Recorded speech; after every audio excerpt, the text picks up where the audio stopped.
Em entrevista publicada pelo jornal espanhol El País, o presidente Luiz Inácio Lula da Silva afirmou que tem convicção de que o ex-presidente Jair Bolsonaro tentou dar um golpe no Brasil, um golpe com os atos criminosos de 8 de janeiro.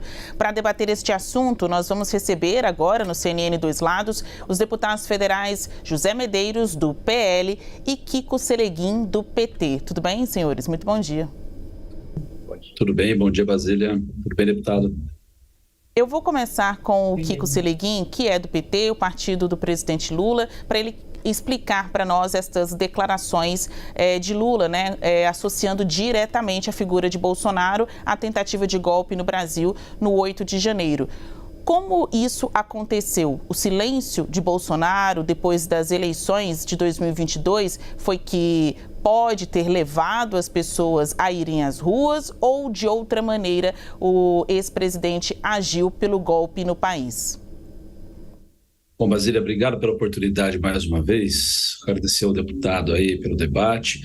É preciso enxergar essa declaração do presidente Lula uma questão temporal anterior, ou seja, a partir de 2018, o presidente Bolsonaro, mesmo eleito de maneira inegável pela urna eletrônica, passa já naquela eleição questionar, né, a validade e a credibilidade desse instrumento que garante a democracia no Brasil, né?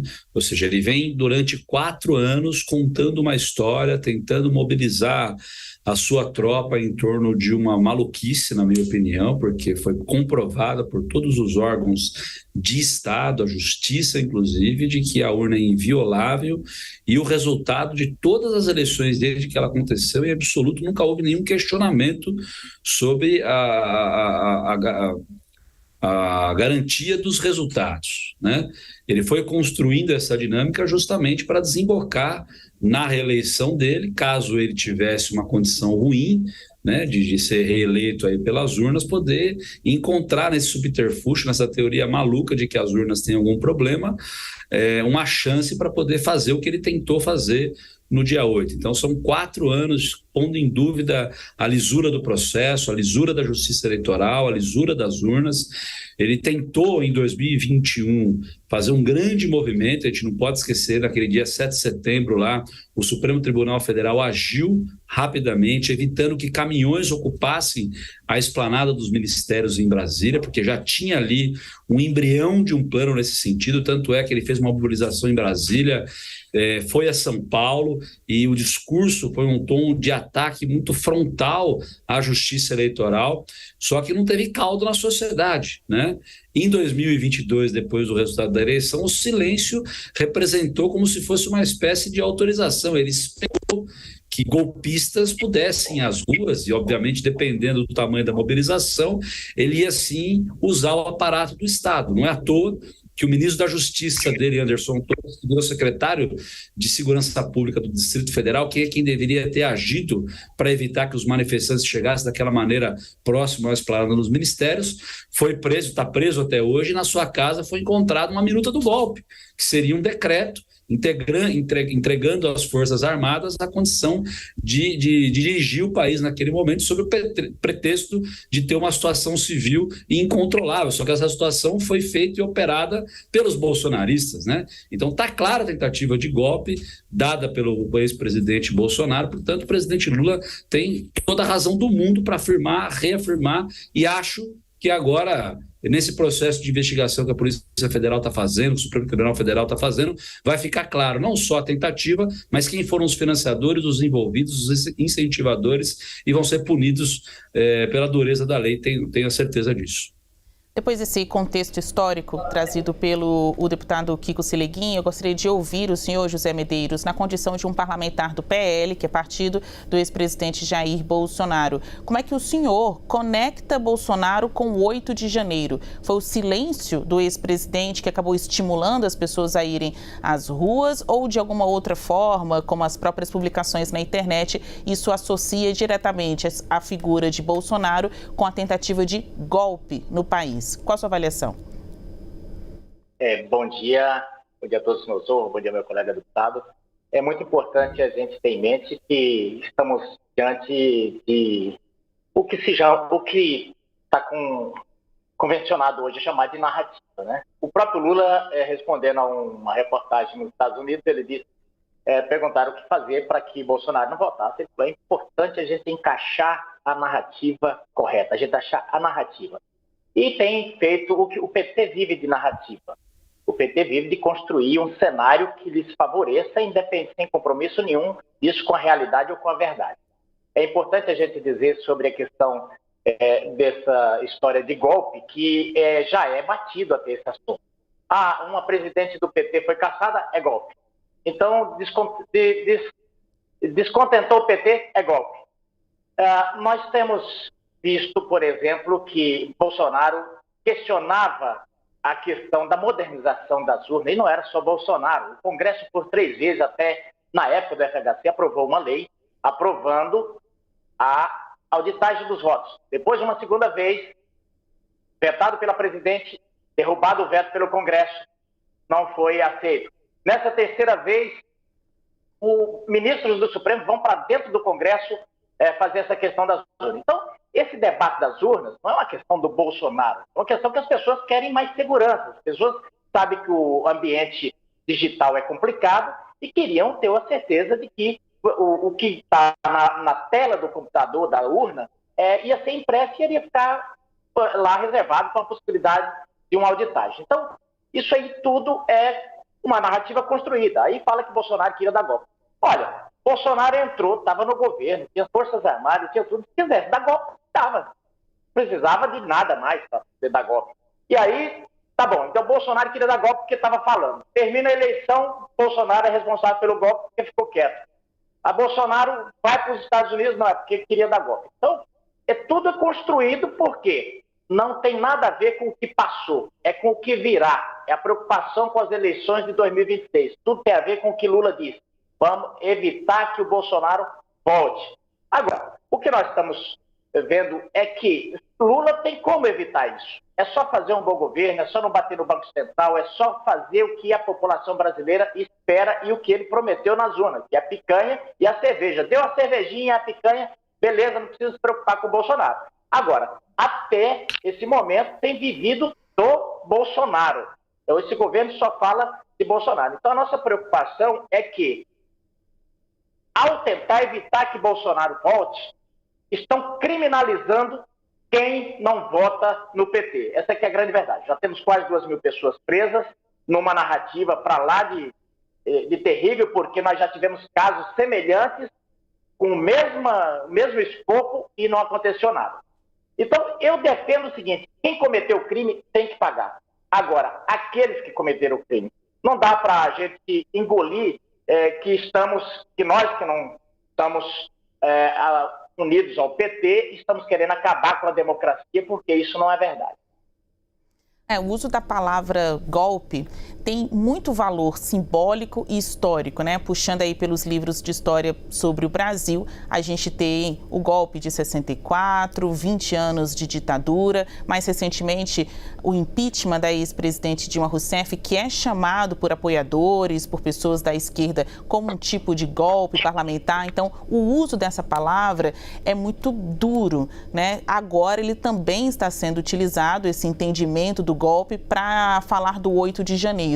Quando os senhores acham que a gente vai conseguir realmente virar a página do 8 de janeiro? Deputado Seleguin.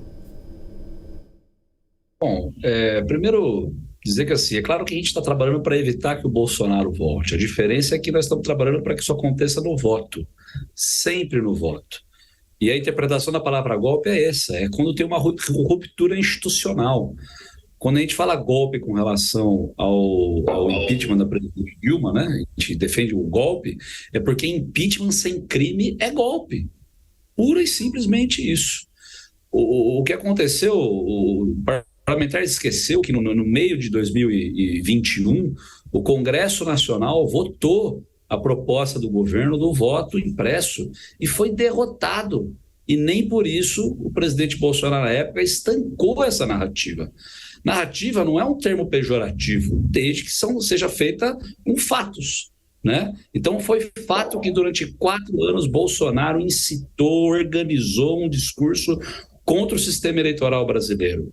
Ele não conseguiu ganhar nas urnas e depois incitou, organizou e que tudo parece pessoas muito próximas a eles, mas muito próximo ao Bolsonaro, planejou, tinha um plano para o dia 8, não só de invadir a esplanada dos ministérios, mas para institucionalmente colocar um decreto na rua permitindo a passagem do poder para as Forças Armadas.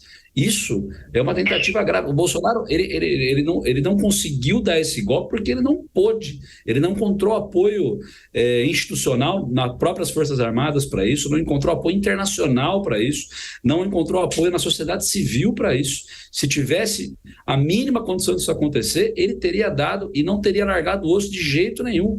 E está claro as razões pelas quais não largou. Então, enquanto houver risco de situações como esse rompimento institucional, nós precisamos adjetivar, sim, esses movimentos como golpe, porque isso nós não podemos admitir no Brasil. Isso afronta a nossa democracia, a nossa Constituição e a capacidade que o país tem de ter respeito no mundo e portanto, prosperidade, capacidade de crescimento e cuidar bem do seu povo. Deputado José Medeiros, quando a gente vai conseguir, então, virar a página do 8 de janeiro na sua avaliação? E para os livros de história, o senhor, como deputado de oposição, acha que esta data deve ficar conhecida como a de uma tentativa de golpe no Brasil? Se a história for contada como foi, não. A menos que enquadre também a tentativa de tirar o Temer em maio de 2017 como uma tentativa de golpe. Como é que você vai dar um golpe com velhinhas, cadeirantes? Não dá para entender. Um país que tem mísseis, que tem aviões modernos, que loucura é essa? Só na cabeça de uma narrativa política que dá para entender que isso aí vai ser um golpe. Gente, não cabe, não dá. Não dá para encarar isso. Se a gente fosse falar isso, dava para dizer e dava para criminalizar o PT, então. Quer criminalizar todo que diz aí bolsonarismo pelas falas? A política tem o seu linguajar duro e, aliás, não tem quem use linguajar mais duro do que o PT e seus puxadinhos. Aliás, inclusive no tom. Eu queria parabenizar, inclusive, meu oponente, que é um dos primeiros que eu debato aqui, que tem um tom de voz digno de um debate. Mas o que acontece? O que a gente vê... Veja bem, o Stedley, o Lula dizia, vamos chamar o exército do Stedley, vamos tocar fogo nesse país. O que é isso? O rapaz da CUT, lá no Palácio do Planalto, nós vamos pegar em armas.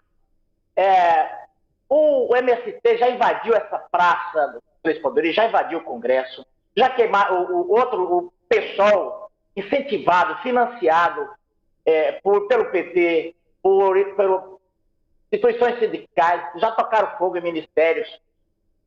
Bem, e aí quem quer dar golpe é Bolsonaro. O Bolsonaro não se contentou com a derrota. Desde quando o PT se contentou com a derrota? O PT chegou a montar o governo paralelo quando perdeu para o Collor, e em outros todos os governos que quando não ganhou a eleição, dizia logo em seguida, fora fulano de tal. Pediu impeachment de todos os presidentes que passaram, que não foram deles. Então, esse jogo político é o seguinte, a narrativa, para quem está nos assistindo, é o seguinte, o que eu fizer está legal, o que os outros fizerem é golpe, é crime. Essa história de dizer que não houve crime, eu entendo também como uma narrativa política, mas ela não se sustenta. Quem disse que foi crime foi o Ministério Público de Contas do TCU, foi o Congresso Nacional. Quem tem que dizer que foi crime ou não é a instituição correta que diz que houve crime de responsabilidade ou não. Qual é a instituição correta que diz isso? Congresso Nacional. E foi ele que disse que foi crime e foi cassado. Então, eu entendo que o PT se defenda assim, mas não dá jogar essa pecha de ódio, de antidemocrático para nós. Gente que chama, por exemplo, o ministro Nunes Marques de papagaio togado, o Hélio Negão de cachorro preto de Hitler, e essas coisas para vocês. Tudo bem, desde que sejam feitos por vocês. Bom, para fins de registro, o que está sendo investigado entre os vários crimes do 8 de janeiro é uma tentativa violenta de abolição do Estado Democrático de Direito. Em outras palavras, golpe. Então, quando o senhor fala até da instância legitimada para tratar deste assunto, hoje o que a gente tem nos inquéritos na Polícia Federal, nas investigações e denúncias, né, apresentadas pela PGR ao Supremo Tribunal Federal, são pessoas com ou sem foro privilegiado respondendo por uma tentativa de golpe. E é isso que ficará para a história. Conversamos com os deputados federais José Medeiros, do PL, e Kiko Seleguin, do PT. Muito obrigada aos senhores. A gente volta a debater este assunto, com certeza, em outros dois lados por aqui. Obrigada, deputados. Eu agradeço a oportunidade. Um grande abraço. Até mais.